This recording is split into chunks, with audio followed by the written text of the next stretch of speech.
Hello students, welcome to RT academy, जहां पर मैं आपका बायोलॉजी टीचर नागेंद्र साहू आपके लिए हाजिर हूं। और 12th की प्रिपरेशन जैसे कि हम कर रहे हैं इंपॉर्टेंट क्वेश्चंस की।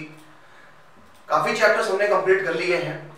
अब हमारे पास जो चैप्टर आया है, आज जो चैप्टर ले चलेंगे हम, वो चैप्टर ले चलेंगे अपना प्रैक्टिस पेपर पे, ऑर्गेनिजम्स एंड पॉपुलेशंस पे। बहुत सारे क्वेश्चन हैं जो हमें कवर करने हैं इस लेक्चर में। हालांकि ये चैप्टर बहुत ही ज़्यादा थ्योरेटिकली है, लेकिन क्वेश्चन इस चैप्टर से पूछे जाते हैं अच्छे से। तो वो इंपॉर्टेंट क्वेश्चंस की हम चर्चा करेंगे आपसे, लेकिन आपको हमारे चैनल आरटी एकेडमी को सब्सक्राइब करना पड़ेगा, लाइक एंड शेयर करते रहना है।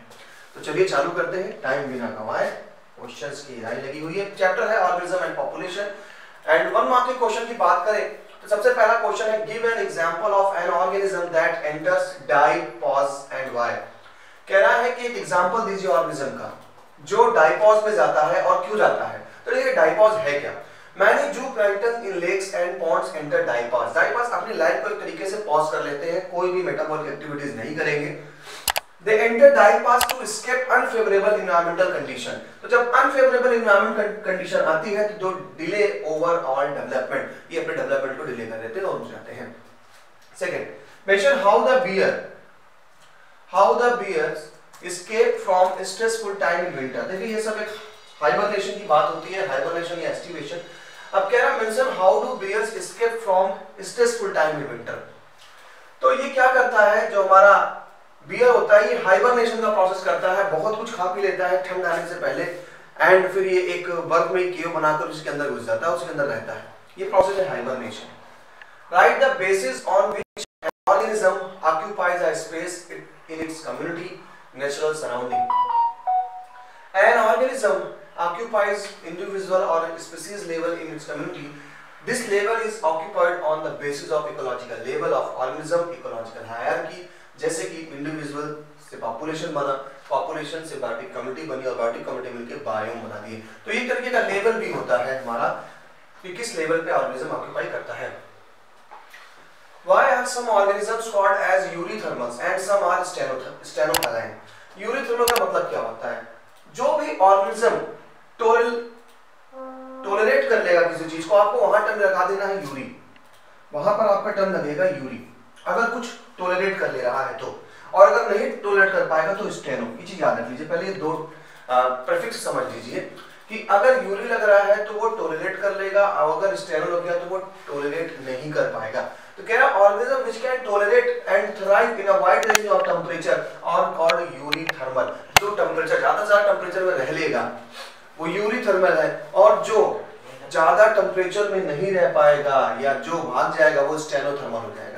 अब जैसे यहाँ पे एक टर्म आता है स्टेनोहैलाइन। स्टेनोहैलाइन का मतलब है कि जो सॉल्ट कंसंट्रेशन को बर्दाश्त नहीं कर पाएगा वो स्टेनोहैलाइन है। जैसे कि हम देखें हमारी फिशेस, रिवर की फिशेस की बात करें तो वो रिवर जो फिशेस है हमारी, वो मरीन इकोसिस्टम में नहीं सर्वाइव कर पाएंगे क्योंकि वो स्टेनोहैलाइन है, क्योंकि वो नहीं बर्दाश्त कर पाएंगी एल्कलाइनिटी। Why are green plants not found beyond a certain depth of ocean? Simple सी बात है यार, जब सनलाइट नहीं जाएगी तो वहां प्लांट रह के करेंगे क्या? तो light is unavailable in this zone. Mention any activities of animals which get cues from the diurnal and seasonal variation in light intensity। कह रहे हैं कि दो ऐसी एक्टिविटी बताइए एनिमल की जो डायर्नल का मतलब होता है क्या? दो विजन में रह सके, एंड सीजनल वेरिएशन, और अगर सीजनल वेरिएशन हो रहा है इन लाइट इंटेंसिटी तो क्या है? The two activities of animal which get cues from diurnal and seasonal variation in light intensity are timing their foraging, migratory activities and reproduction। इस समय वो क्या करते हैं? एक्टिविटीज करते हैं। How do animals like fish and snails avoid summer related unfavorable condition? Fish migrate and snail go to the estivation or summer sleeping to avoid summer related problem. तो जिसको समर रिलेटेड प्रॉब्लम है वो aestivation करता है, जिसको winter में problem होती है वो हाइबरनेशन करता है। How do pickle have the character digit? Okay, छोड़िए क्वेश्चन तो नहीं इंपॉर्टेंट है, आगे चलते हैं आपके पास हम।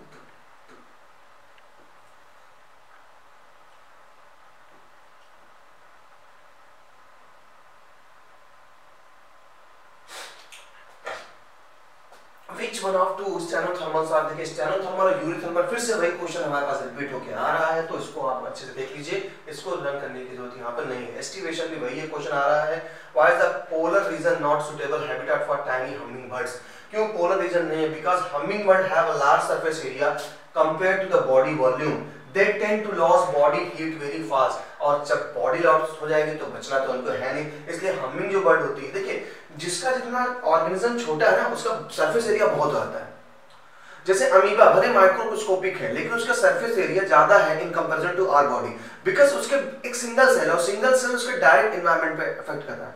हम मल्टी सेलुलर ऑर्गेनिज्म है, इसलिए हमारे कुछ सेल्स हाइड है, डायरेक्ट एनवायरनमेंट के टच में नहीं है, तो इस चीज को समझ लीजिएगा। हमिंग बर्ड बहुत ही छोटी बर्ड होती है, इसलिए पोलर रीजन पे जब जाएगी तो इसकी बॉडी की सरफेस एरिया ज्यादा होने के कारण ये जल्दी ही ठंडी पड़ जाएंगी, और ब्लड ठंडा तो ये टिकट हटा लेंगे ऊपर की। When and why do some animals get into hibernation? क्यों hibernation में जाता है? क्योंकि भाई वो ठंड को बर्दाश्त नहीं कर सकता है। चलिए आगे चलते हैं, क्वेश्चंस सारे आपको रिपीटेड क्वेश्चन मिल रहे हैं अभी।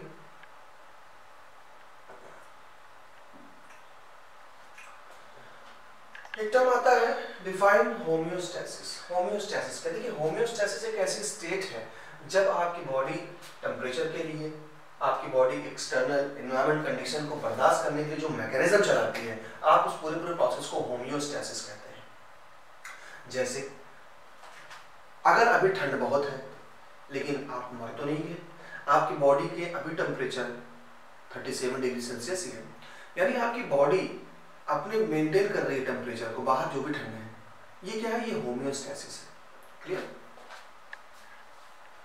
Between amphibians and birds, which will be stable to cope with global warming? कह रहा amphibians और birds के बीच में कौन global warming को cope? Birds will be stable to cope with global warming because they can tolerate a wide range of temperature. Amphibians warm cold blooded होते हैं, जिस कारण वो अगर गर्मी बढ़ेगी, global warming होगी, तो वो टॉलरेट नहीं कर पाएंगे क्योंकि उनका टेम्परेचर भी चेंज हो सकता है बॉडी का। लेकिन बर्ड्स हो या फिर मैमल्स हो, हमारी बॉडी वार्म ब्लड है, और वार्म ब्लड होने के कारण हम टॉलरेट कर जाएंगे चीजों को, क्योंकि हमारे पास ऑस्मोरेगुलेशन है, हमारे पास होम्योस्टेसिस है। ओके ठीक है, अच्छा क्वेश्चन लेते हैं और आपको देखते हैं क्वेश्चन।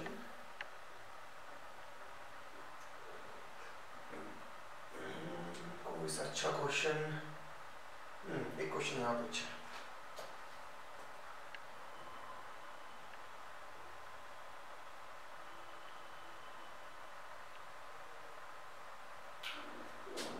एक क्वेश्चन कह रहा है why many of the freshwater animals cannot live for long in sea water or vice versa। कह रहा कि अगर फ्रेश वाटर में रहने वाला कोई ऑर्गेनिज्म है या एनिमल, मान लीजिए फिशेज है, वो सी वाटर में नहीं रह पाएंगी लंबे समय के लिए। क्यों? तो जैसा कि मैंने बताया, रिवर में सॉल्ट कंसंट्रेशन बहुत ही कम है ही नहीं, खारा पानी होता ही कहाँ, रिवर फ्रेश वाटर होता है। अब वहां पे रहने वाली जो फिशेज हैं, उनकी बॉडी ने उसके हिसाब से अपना एडेप्टेशन बनाया हुआ है। लेकिन अब जब इस फिश को आप अगर मरीन वाटर में डाल देते, मरीन खारा होता है, तो ये फिश वहां मारी जाएंगी, क्योंकि इनकी बॉडी सॉल्ट को एक्यूमुलेट नहीं कर पाएगी, जबकि वो सॉल्ट का एक्यूमुलेशन कर देती है। इस कंडीशन पे वहां रह नहीं पाएंगी, तो एक तरीके से देखा जाए ये हो गई स्टेनोहेलाइन, क्योंकि झेल नहीं पाएंगे, जबकि वो क्या होती है, यूरिहेलाइन होती है। तो वही कह रहा है कि sea water contains high quantity of salt that is not favourable for fresh water animals, they face osmotic problems, hence they can not survive in sea water for long. अच्छा चलिए आगे कुछ क्वेश्चन देखते हैं हम।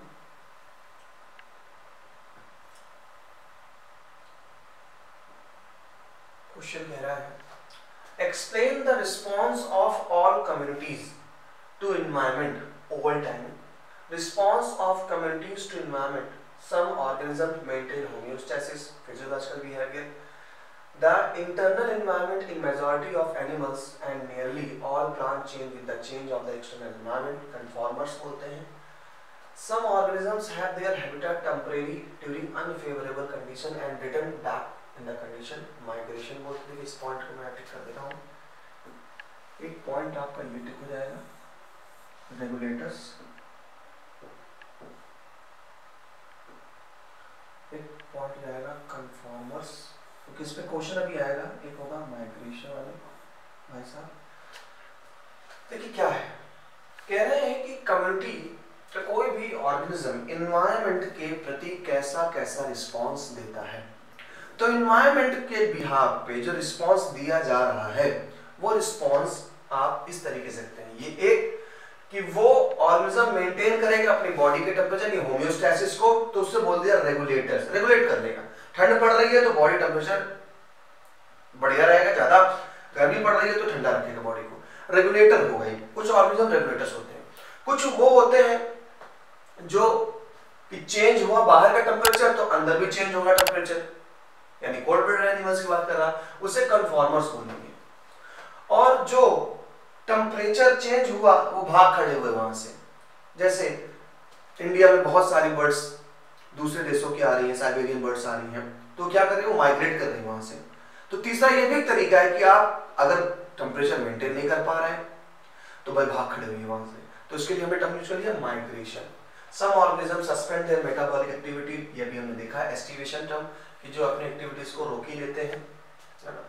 याद रखिएगा चार चीजें, bear hibernations whereas some species of zooplankton enter diapause. देखिए डाइपास है, फिर वही क्वेश्चन आ गया, ठीक है। चलिए थोड़ा सा ऊपर चलते हैं।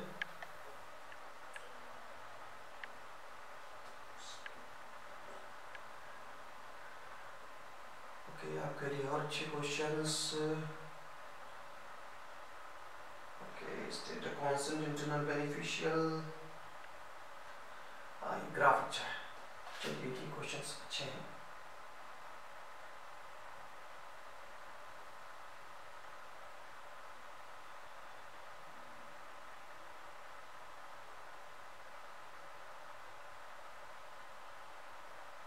क्वेश्चन क्या कहते हैं देखिए, क्वेश्चन कह रहे हैं how do organisms like fungi, zooplanktons and bears overcome the temporary short-lived climatic stressful condition। कैसे निकल आते हैं स्ट्रेसफुल कंडीशन से, बच जाते हैं। तो आपने भी देखा था बियर्स हाइबरनेशन करता है, जूप्लैंक्टन्स अपनी मेटाबॉलिक एक्टिविटी को रोकेंगे, अपनी ओवरऑल ग्रोथ को रोक देंगे, है ना। वही चीजें देखिए fungi, they produce various kinds of thick walled spores to survive under favourable condition. Zooplankton they enter diapause stage, bears they hibernate during winter to escape the time of unfavorable condition। चलिए कुछ, the following graph represent the organism response to certain environmental condition। बहुत ही बढ़िया और exam के लिए बहुत ज्यादा पूछा जाने वाला क्वेश्चन। चलिए इस पे चर्चा करते हैं। टेम्परेचर के बिहाफ पे ये एक्सटर्नल लेवल है, यानी यहाँ पर आपको एटमॉस्फेरिक टेम्परेचर दिया जा रहा है, ये एटमॉस्फेरिक टेम्परेचर का लेवल है। इस तरफ इंटरनल लेवल यानी बॉडी के अंदर का लेवल। आप देखेंगे जैसे जैसे टेम्परेचर बढ़ रहा है बाहर का, अगर बॉडी का टेम्परेचर भी बढ़ रहा है, देखिए इधर बढ़ा, इधर बढ़ रहा है, जैसे जैसे बढ़ रहा है टेम्परेचर, इनका इंटरनल टेम्परेचर भी बढ़ रहा है, बढ़ता जा रहा है। अब जैसे जैसे एक्सटर्नल टेम्परेचर बढ़ रहा है वैसे उस ऑर्गेनिज्म का इंटरनल टेम्परेचर बढ़ रहा है। तो ऐसे ऑर्गेनिज्म को आप क्या कहेंगे? अभी आपने पढ़ा है कि जब कोल्ड ब्लडेड एनिमल्स होते हैं, जब बाहर का टेम्परेचर चेंज होता है तो अंदर का भी टेम्परेचर बदलता है। तो ये हो गए ए वाले भाई साहब हमारे कन्फॉर्मर, कन्फॉर्मर। अब आप जरा बी वाले को देखिए, बी वाला कांस्टेंट है, कोई चेंज नहीं टेम्परेचर पे, एक्सटर्नल टेम्परेचर जो भी हो उसका इंटरनल टेम्परेचर जो भी है कांस्टेंट है। तो जब कांस्टेंट है, ये कांस्टेंट कर लेता है, तो इसको बोल दिया रेगुलेटर, रेगुलेटर। और इसी में एक और होते हैं जो पार्शियल रेगुलेटर्स होते हैं, टेम्परेचर बढ़ने के साथ बढ़ता जाएगा लेकिन एक टाइम के बाद क्या हो जाता है, फिर वो कांस्टेंट रहते हैं, वो होते हैं partial regulators.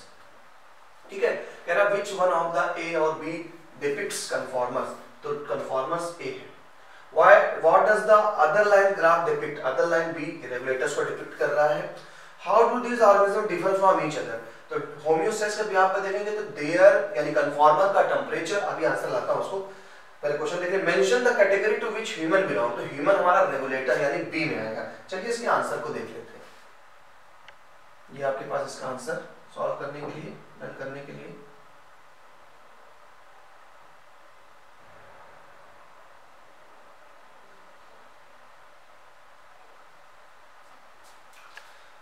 depicts conformers, the other line B depicts regulators. Difference between conformer and regulators to differentiate, these cannot maintain constant internal environment and these organisms maintain a constant internal environment. They show a narrow range of distribution, they show a wide range of distribution. फिर आपसे कह रहा था कौन सा किसमें depict करता है ह्यूमन, तो ह्यूमंस आर रेगुलेटर्स। ठीक है, अब देखिए फिफ्थ मार्क क्वेश्चन में ये देखिए क्वेश्चन, तो ऐसे क्वेश्चन ये वजह बहुत ही ज्यादा इंपॉर्टेंट था क्योंकि ये क्वेश्चन एग्जाम में पूछे गए हैं। इस ग्राफ पे बहुत क्वेश्चन पूछा जाता है। Here explain giving reason why the tourists visiting Rohtang Pass or Mansarovar are advised to resume normal activity life only after a few days of reaching there. पहला क्वेश्चन, टूरिस्ट आप गए होंगे कई लोग कि टूरिस्ट अगर विजिट करते हैं रोहतांग की बहुत ही ज्यादा एल्टीट्यूड पे है, ठीक है 3500 ऊंचाई पे है नियर मनाली, में suffer from altitude sickness. Altitude sickness का मतलब क्या होता है, आप जब काफी ऊंचाई पे जाते हैं सी लेवल से तो वहां पर प्रेशर काफी लो होता है और आपका प्रेशर हाई होता है, तो आप सांस लेने की जगह सांस ज्यादा बाहर फेंकते हैं। ऐसी कंडीशन में आपको डिजीनेस, नॉजिया यानी दम घुटना, उलझन, सांस फूलना, ये सारे सिम्टम देखने को मिलते हैं और इसी को बोलते हैं altitude sickness. They resume normal activity life only after a week because in low atmospheric pressure at high altitude the body does not get enough oxygen. Gradually the body compensate low oxygen availability, तुरंत increase हो जाएगी RBC आपकी body में, decrease हो जाएगी biotic effect of haemoglobin, increase हो जाएगी breathing rate. Small animals have large area relative their volume so they tend to loss body heat very fast. ये सारी इवेंट्स आपके हो जाएंगे अगर आप एल्टीट्यूड पे जाते हैं। आपको टाइम लगेगा, लगभग एक हफ्ते तक आपको एडजस्ट करना पड़ेगा। List the different ways by which organism cope और manage with abiotic stress nature. अब कह रहा है कि एबायोटिक स्ट्रेस से अगर बचना है नेचर में तो क्या करेंगे, तो वही चीज हो गई, समर में आप एस्टिवेशन करेंगे, विंटर में आप हाइबरनेशन करेंगे या फिर आप डाइपास कर लीजिए, क्लियर, या माइग्रेट कर जाएगी, वही सारी चीज यहाँ पर फिर से आ जाएगी।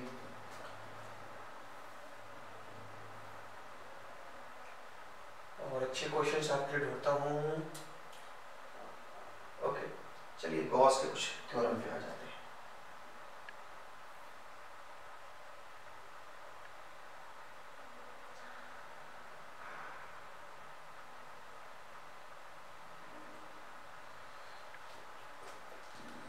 State Gauss's competitive exclusion principal.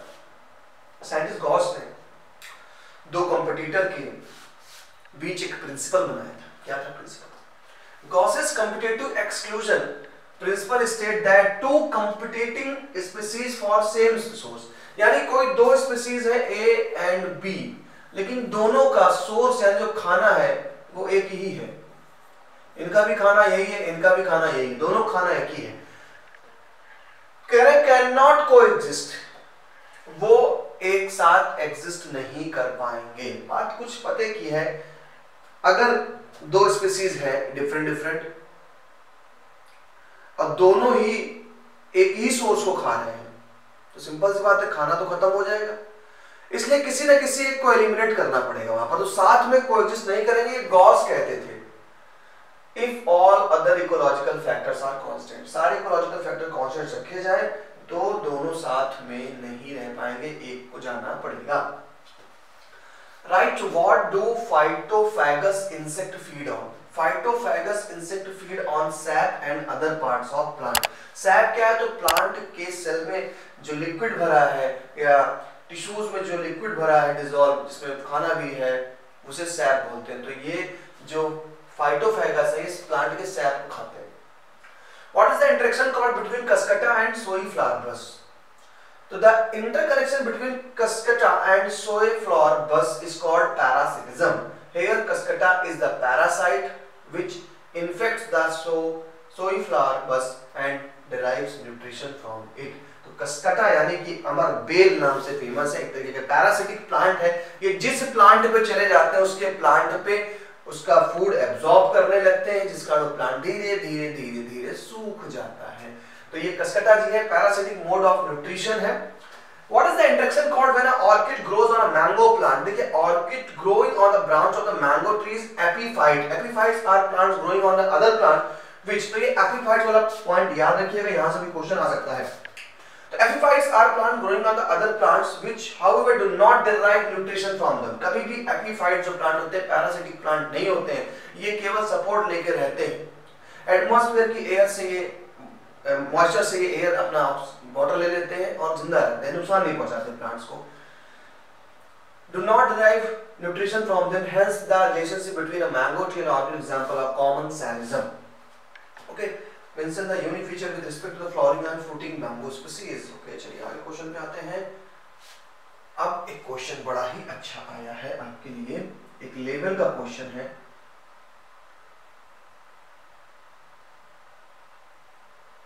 Question क्या देखिए, in a pond there were 20 hydrilla plants। एक पॉन्ड में, ये क्वेश्चन आ सकता है, इसमें मैं स्टार दे रहा हूं आपको, ये क्वेश्चन इंपॉर्टेंट है।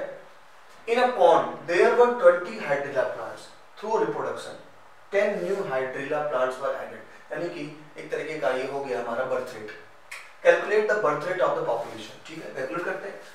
The birth rate of hydrilla is number of individual born upon total number of individual. कितने पैदा हुए? 10 पैदा हुए। कितने थे पहले? इनिशियल जो थी पॉपुलेशन 20 थी, 10 थे, डिवाइड किया 0.5 पर हाइड्रिला प्लांट पर ईयर। एक साल में 0.5 हाइड्रिला बढ़ रहे हैं। बर्थ रेट इज 0.5 पर हाइड्रिला प्लांट और 500,000 पर ईयर। तो ये आपकी क्या चाहिए? बर्थ रेट आ जाएगा। तो करना क्या हमें, जब भी कोई बर्थ रेट या डेथ रेट पूछे तो अपर साइड पे हम रखते हैं जो भी ऐड हुआ है, या ऐसे डेथ रेट निकालना जो भी मरे, और यानी कि डिनोमिनेटर में आप रखें क्या, जो भी हमारा इनिशियल स्टेज थी पॉपुलेशन की, डिवाइड कर दीजिए, रेट आ जाएगा। Next question, pollinating species of wasp, बहुत ही इंपॉर्टेंट क्वेश्चन। दूसरा क्वेश्चन ताबड़तोड़ इंपॉर्टेंट है भाई, ये क्वेश्चन भी बहुत पूछा गया अच्छे से। Pollinating species of wasp show mutualism with specific fig plants, mention the benefits the female wasp derive from the fig trees और फ्रॉम सच एन इंटरेक्शन। तो देखिए बात समझिए, फिग एक रिलेशन अभी आपने देखा कॉमेंसैलिज्म, जहां पर दो ऑर्गेनिज्म एक साथ रह रहे हैं और एक दूसरे को ना फायदा दे रहे हैं ना नुकसान दे रहे हैं। अभी एक रिलेशन और होता है म्यूचुअलिज्म।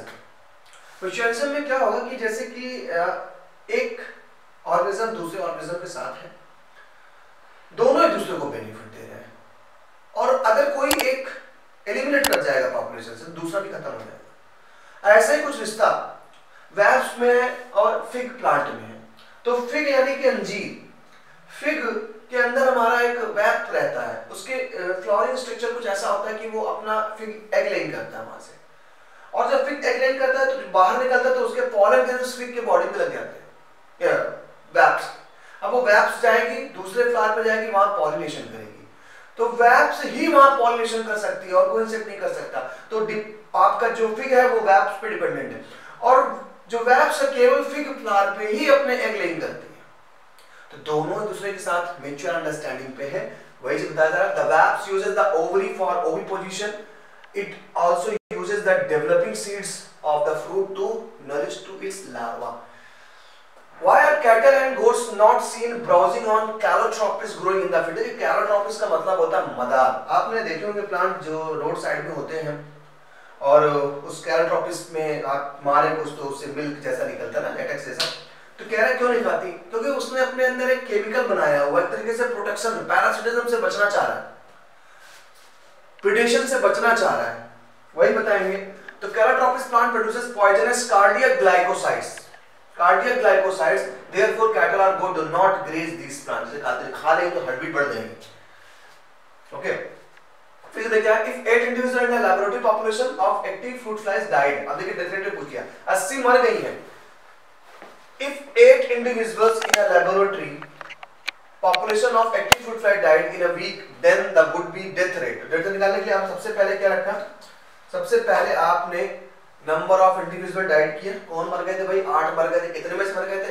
80 में से डिवाइड किया, 0.1 इंडिविजुअल पर वीक का आंसर आ गया। In a pond there were 200 frogs, 40 more add हुए। तो समझ जाइए कैसे निकालेंगे बर्थ रेट। अभी सॉल्व करके आए क्वेश्चन वाला। अब यहाँ पे क्वेश्चन आपके लिए बहुत अच्छे आएंगे।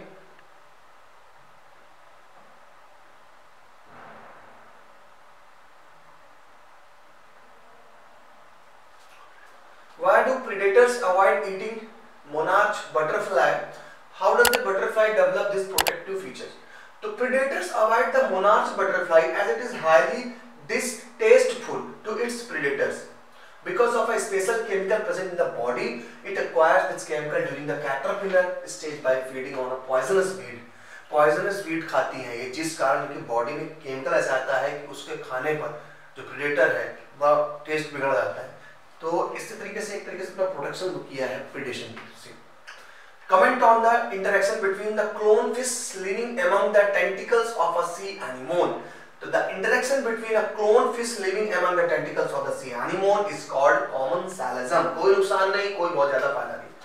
Comment on the interaction between the certain species of fig trees and wasps. Fig trees and wasps आप पढ़ कर रहे हैं, mutualism था। ज्यादा देर क्वेश्चन में रखना नहीं, मैं आगे बढ़ना चल रहा हूँ और स्क्रीन पे आप क्वेश्चन को अगर देख लें तो पॉज कर लीजिएगा। ठीक, क्वेश्चन बहुत सारे करने। Name the type of interaction seen between the whale and barnacles growing on its back. The type of interaction of the between the whale and the barnacles growing on its back is commensalism. एक को फायदा, दूसरे को ना घाटा ना फायदा। How does camouflage help an insect? Camouflage का मतलब होता है भेष बदलना। Camouflage का मतलब होता है अपना आप बदल रहे हैं भेष। तो camouflage is a prey defense mechanism to avoid being detected easily by the predator. जैसे कि हमारा chameleon करता है। Mention any two significant role predation plays in nature. ठीक है, ये क्वेश्चन बहुत ही बढ़िया।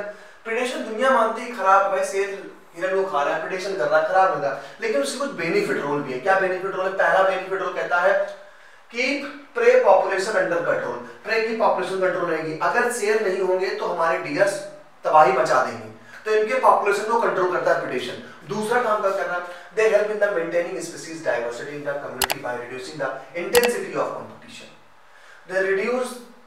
They help in the maintaining species diversity. Species की diversity बनी रहे। Species की diversity बनी रहे तो एक ही टाइप की species की बढ़ते चली जाएंगी। तो predation से ये भी किया जाता है। तो क्वेश्चन इंपॉर्टेंट है, याद रखिएगा। List two advantages that a mycorrhizal association provide to the plant. ये भी इंपॉर्टेंट है। पहले समझ लीजिए mycorrhizal association होता क्या है। तो बड़े-बड़े प्लांट्स होते हैं और जो फंजाई होती है, इनकी फंजाई की हाइपी और उनके रूट्स के बीच में रिलेशन बन जाता है। सवाल के अंदर आपको दिखाई नहीं पड़ेगा। दोनों एक दूसरे को फायदा दे रहे होते हैं। क्या करता है? Providing resistance to root borne pathogen. एक तो फंजाई बचाता है कि रूट बॉर्न डिजीज ना होने पाए उसको। दूसरा एब्जॉर्ब करता है न्यूट्रिएंट को और प्लांट को देता रहता है। इसके बदले प्लांट भी उसे खाने के लिए देती रहती है। Give one example where population estimation of an organism is done indirectly without actually counting the organism. तो the number of the fish caught per trap on population estimate method done by indirectly without actually counting them. Fig tree पे देखिए question हो चुका है, web पे question हो चुका है, इसलिए आगे चलते हैं। आ जाइए, अब ताबड़तोड़ क्वेश्चन है।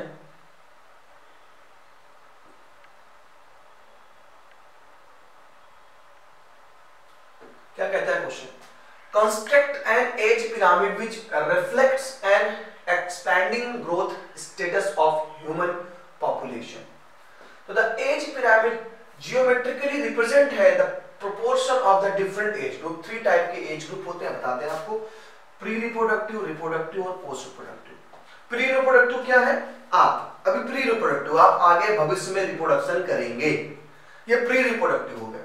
जब आप रिप्रोडक्शन के फेज में आ जाएंगे तो आप रिप्रोडक्टिव हो गए। एक टाइम आएगा जब हम सब बूढ़े हो जाएंगे, हमको रिप्रोडक्शन नहीं कर पाएंगे, तो हम चले जाएंगे पोस्ट रिप्रोडक्टिव फेज में।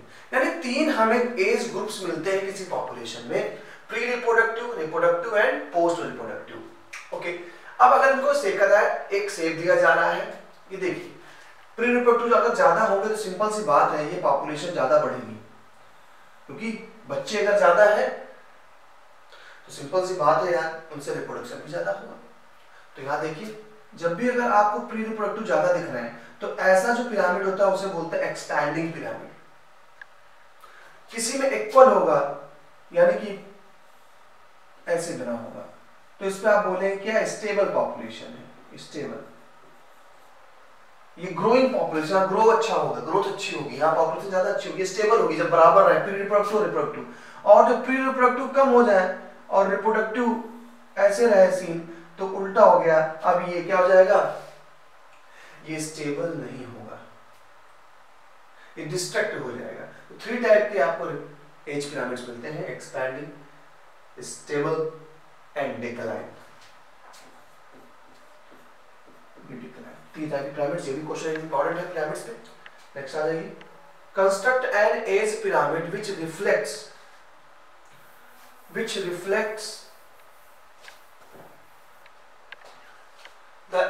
reflects as stable growth status of human। तो स्टेबल ग्रोथ के लिए सिंपल सी बात है, प्री रिप्रोडक्टिव एज ग्रुप ज्यादा होना चाहिए।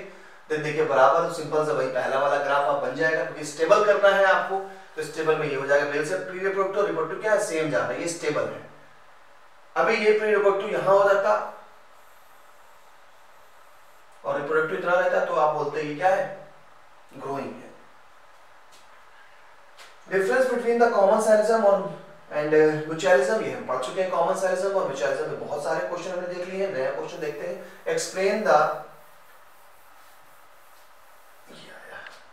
Explain Verhulst Pearl logistic growth. Logistic growth देखिए दो टाइप के ग्रोथ होते हैं, मैं अपने मन से बना दूं कि दोनों चीज इंपॉर्टेंट है। एक होता है लॉजिस्टिक ग्रोथ और एक होता है exponential growth. Logistic growth logically वाला ग्रोथ होता है कि हाँ, जैसे कि हम अगर ऐसे ग्राफ कर लेते हैं, यहां पर हम सोर्सेस कर लेते हैं। अगर ऑर्गेनिज्म सोर्स बढ़ता रहेगा, वो बढ़ता चला जाएगा, बढ़ता चला जाएगा, बढ़ता चला जाएगा, ऐसे। ये होता है आपका एक्सपोनेंशियल ग्रोथ का, एक्सपोनेंशियल।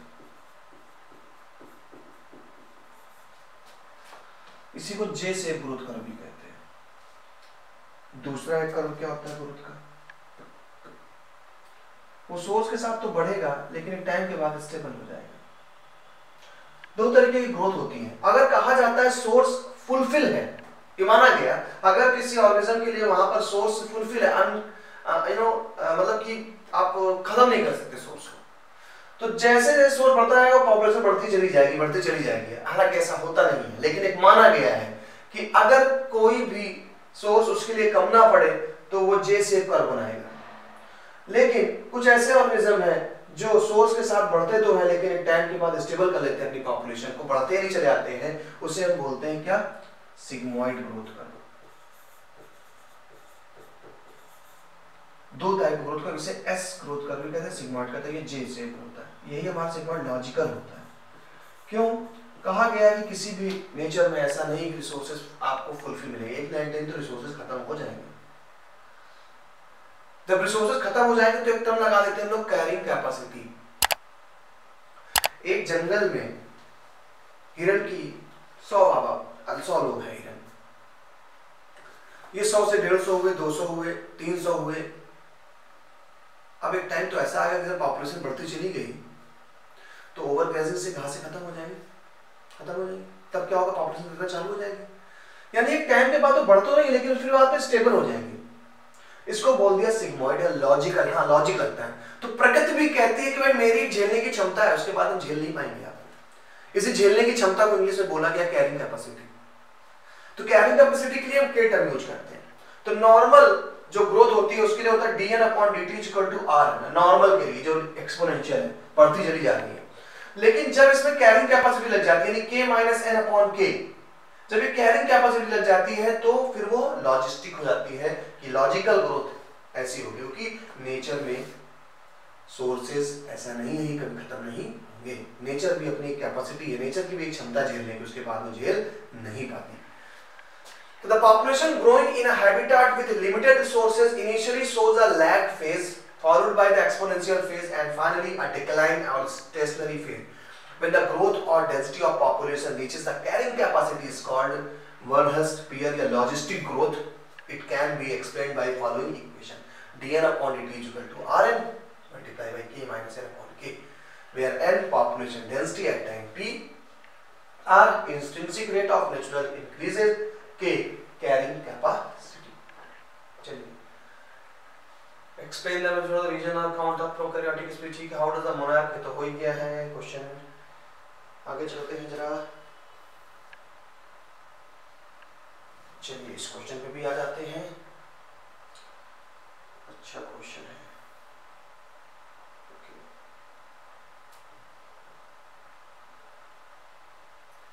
ए एंड बी भी आप कर चुके हैं। चलिए देखते हैं, क्वेश्चन अच्छा है, इस पे कर ये ले लें। ये क्वेश्चन भी अच्छा है, चलिए पेज देखते हैं।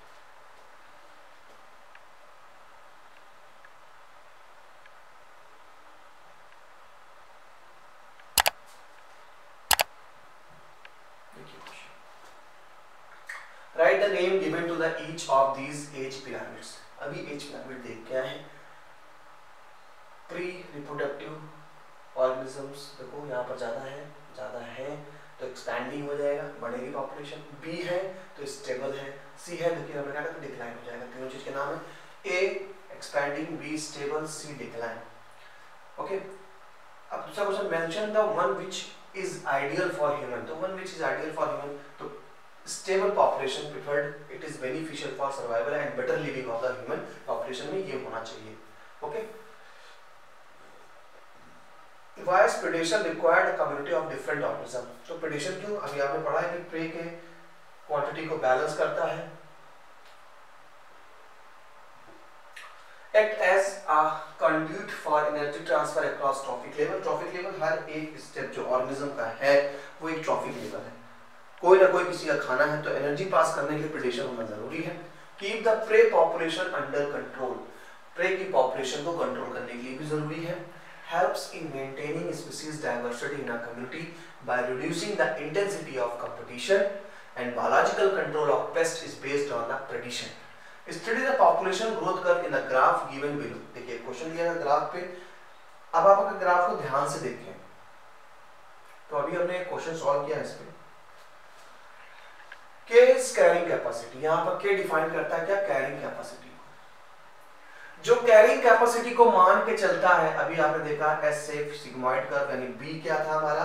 सिग्मॉइड ग्रोथ है या लॉजिस्टिक ग्रोथ है। ए बढ़ता ही चला जा रहा है ऊपर की तरफ, तो identify the growth curves A and B. तो ए आपका हो गया एक्सपोनेंशियल, ए हो गया आपका एक्सपोनेंशियल और बी हो गया आपका लॉजिस्टिक ग्रोथ कर्व। दूसरा question, which one of them is considerable a more realistic one and why? तो मोर रियलिस्टिक आपका बी है, क्योंकि नेचर में ऐसा नहीं कि सोर्स कभी खत्म नहीं होंगे। तो logistic growth curve B is considerable more realistic one because the resources are finite and become limiting sooner और लेटर। फिर कह रहा है ओके, ये हो गया। फिर इक्वेशन हो गया, what is the symbolized by N? इस इक्वेशन में n का मतलब क्या? तो n पॉपुलेशन को शो करता है। k stands for carrying capacity is the maximum number of individual of a population that the given environmental can sustain. Okay, okay, फिर से वही क्वेश्चन रिपीट हो रहा है, कोई बात नहीं, आप कर लेंगे। k माइनस n पे चल रहा है क्वेश्चन। चलिए ये क्वेश्चन थोड़ा सा नया है, बस बात कर लेते हैं।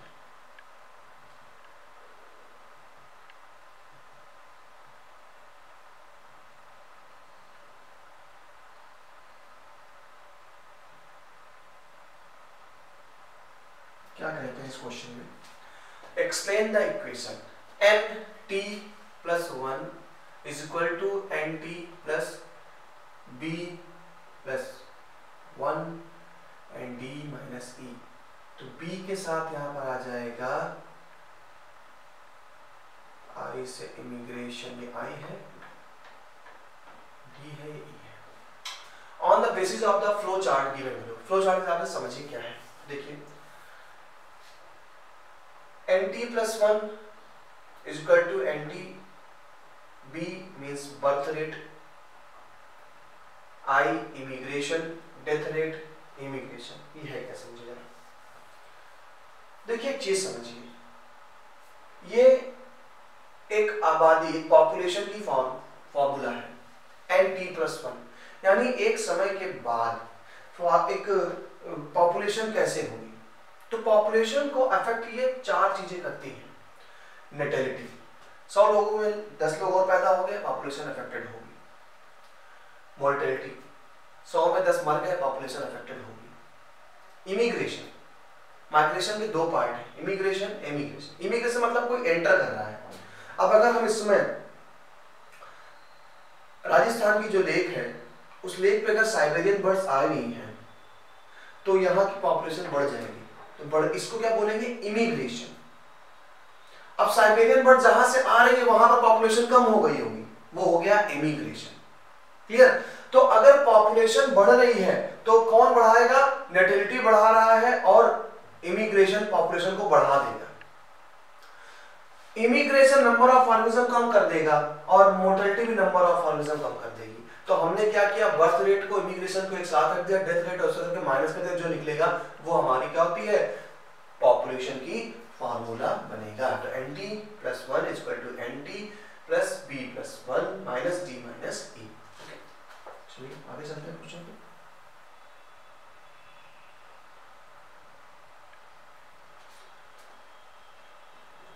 If Ni is the population density at a time t, जैसा कि मैंने बताया पूरा वही चीज लिखी है जो मैंने बोला, इसको आप मार्क कर लीजिएगा, लिख लीजिएगा। अब चलिए इंटरेक्शन पे बात करते हैं। आपसे टेबल एक कह रहा है स्टडी करिए। स्पीसीज ए दिया गया है, प्लस है माइनस है, प्लस है minus, species plus minus minus 0। Plus का मतलब होता है दोनों को फायदा होगा, माइनस दोनों को घाटा हो रहा है, एक को फायदा एक को घाटा, एक को घाटा एक को ना फायदा ना घाटा। अब आपको बताना है कि कौन सा ये एबीसी क्या है, आइडेंटिफाई कीजिए। क्वेश्चन थोड़ा सा ऊपर ले चलते हैं, आंसर भी आपको दिख जाए।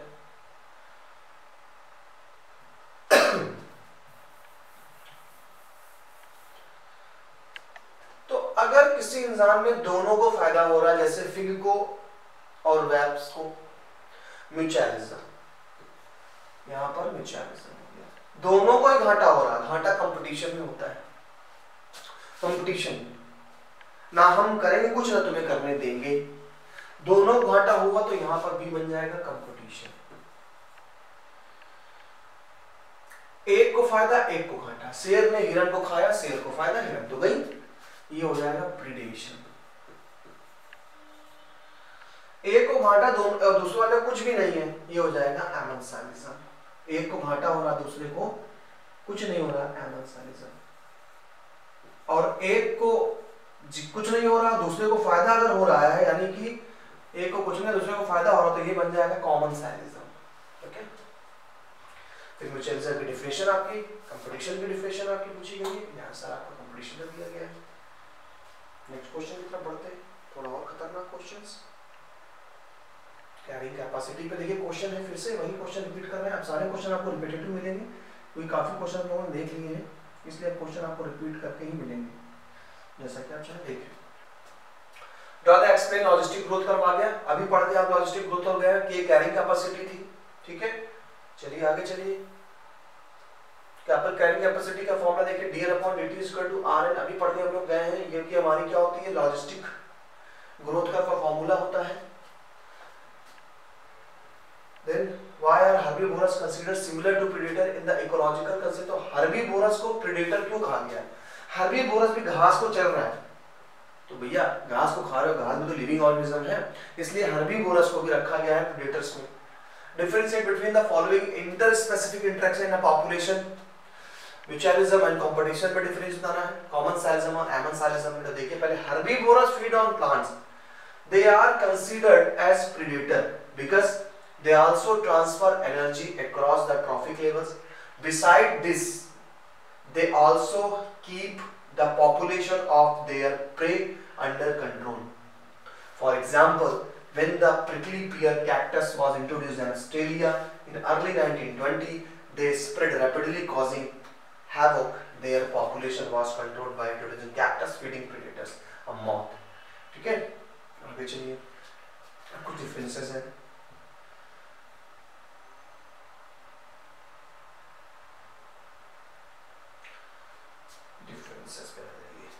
Mutualism, competition. म्यूचुअलिज्म क्या है, बेनिफिट्स बहुत, अभी आपने देखा था कि म्यूचुअलिज्म में दोनों को बेनिफिट और कंपटीशन में एक को घाटा एक को फायदा। टू इंडिविजुअल में भाई फिजिकली और एसोसिएट होते हैं, यहाँ पर कोई फिजिकल एसोसिएशन नहीं होता। Lichens represent mutualism between fungus and algae, where fungus absorb nutrition and provides protection while algae prepare food. यहाँ पर एग्जांपल साउथ अमेरिका लेक में पाई गई थी, फ्लैमिंगोस एंड रेसिडेंट स्पीशीज। नीचे आ जाएंगे तो आपको कॉमनसालिज्म और एमेंसालिज्म में डिफरेंस मिलेगा, क्योंकि हम डिफरेंस पढ़ चुके हैं। फिर देखिए आ जाता है explain with the help of a graph of population resources population explain with the help of a graph of population growth curve. तो आपको पॉपुलेशन ग्रोथ कर्व का देखिए बनाना है। कभी कभी आपसे फॉर्मूला पूछ लेता है, ए रख देगा यहाँ पर, बी रख देगा, क्या ए में फॉर्मूला क्या होगा बी में, तो आप याद रखिए जहां पर कैरिंग कैपेसिटी लग गई वहां पर के वाला लग देना है, क्या dn upon dt equal to rn k minus n upon k। अब देखिए यहाँ पर k minus n upon k नहीं है क्योंकि कैरिंग कैपेसिटी नहीं लगी, यानी ये एक्सपोनेंशियल बढ़ती चली जा रही है। जबकि यहाँ पर कैरिंग कैपेसिटी लगी तो आपका फॉर्मूला यहाँ क्या हो जाएगा, बदल जाएगा।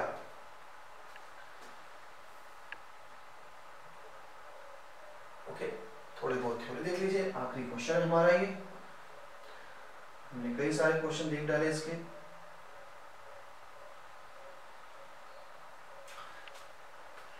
अब यहाँ पर वेयर एन पॉपुलेशन डेंसिटी को डिफाइन कर रहा है, R intrinsic rate of natural increase दिखाई पड़ रहा है, के कैरिंग कैपेसिटी को शो कर रहा है, रिसोर्सेज आर अनलिमिटेड होंगे, कब अनलिमिटेड है, the population growth curve is J shape, अगर रिसोर्सेज अनलिमिटेड है तो जे शेप शो करेगा, यानी एक्सपोनेंशियल ग्रोथ कर्व बनेगा। It is represented by the equation dn upon dt equal to rn where n t, फिर देखिए population आपका T time, ऐसे करके आपको यहाँ पर क्वेश्चंस के भंडार मिलेंगे। तो स्टूडेंट्स जितने भी हमने क्वेश्चन देखे यहाँ पर, आज ग्रोथ कर्व पे क्वेश्चन अच्छे खासे थे एंड पॉपुलेशन इंटरेक्शन पे काफी अच्छा था, कॉमन सैलिज्म एमन सैलिज्म पे फिगर और वैप्स वाला तो बहुत ही इंपॉर्टेंट है। जितने क्वेश्चन मैंने बताए तीन कैटेगरी लेके चलिए, एक ग्रोथ कर्व, दूसरा एज पिरामिड और तीसरा इंटरेक्शन। तीन टॉपिक पे क्वेश्चन तैयार कर लीजिए। इस चैप्टर से पेपर में यही 3 से क्वेश्चन आने वाले हैं और ऐसे क्वेश्चन तैयार करने के लिए आपको मेरी हेल्प करनी पड़ेगी और वो हेल्प क्या है, आपको हमारा चैनल सब्सक्राइब करना पड़ेगा और हमारे साथ यूं ही बने रहना पड़ेगा, जिससे कि हम चैप्टर्स के आपको नोट्स इंपॉर्टेंट क्वेश्चन के प्रोवाइड कराते चलें। उम्मीद है आप लोग अच्छे से पढ़ रहे होंगे। क्वेश्चंस को वीडियो पॉज करके क्वेश्चन को नोट कर लिया करिए और जो क्वेश्चन मैंने बताए हैं आपको मैं बता रहा हूँ पक्का एकदम कि एग्जाम में क्वेश्चन आएंगे इससे। ओके, तो मुलाकात करेंगे नया चैप्टर पे फिर से इंपॉर्टेंट क्वेश्चन की सीरीज को लेकर के। चलिए मुलाकात करते हैं, तब तक के लिए।